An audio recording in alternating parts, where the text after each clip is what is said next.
যোৰহাট জিলাত বুটকৰো 66 লাখ আছিল তাৰ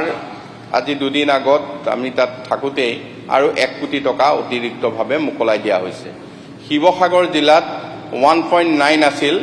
তাত আৰু 4 কোটি টকা মোকলাই দিয়া হৈছে চৰাইদেউ জিলাত বুটকৰো 56 লাখ এডভান্স আছিল এতিয়া আমি আৰু 4 কোটি টকা তাত অতি সোনকালে মানে ইতিমধ্যে তেখেতসকলে পাইছে আমি মোকলাই দিছোঁ ইয়াৰ উপৰিও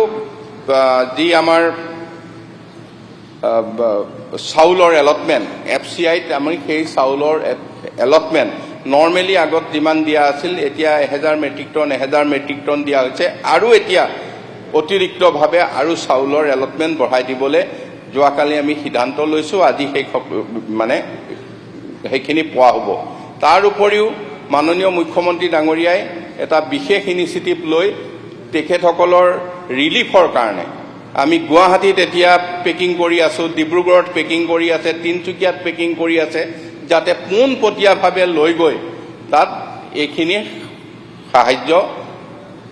ভাল ধৰণে দিব পৰা যায় আৰু বিষয়াসকলো তাত অতিৰিক্তভাৱে নিয়োজিত কৰিছে মন্ত্ৰীও তাত আমাৰ চৰাইদেউত সুশান্ত বৰগোহাঁই বিমল বৰা আছে শিৱসাগৰত যোৰহাটত অজন্তা নায়ক ডাঙৰীয়ানী এনেকে সকলোখিনি দায়িত্ব দিছে আৰু বাকী মন্ত্ৰীসকলকো বিভাগৰ কামখিনি চোৱা চিতাৰ কাৰণে যাবলৈ মুখ্যমন্ত্ৰী ডাঙৰীয়াই ইতিমধ্যে নিৰ্দেশ দিছে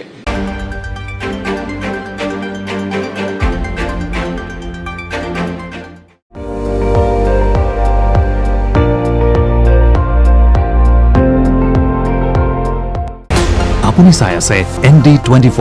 সৰ্বশ্ৰেষ্ঠ নহয় সৰ্বোত্তমৰ দৌৰত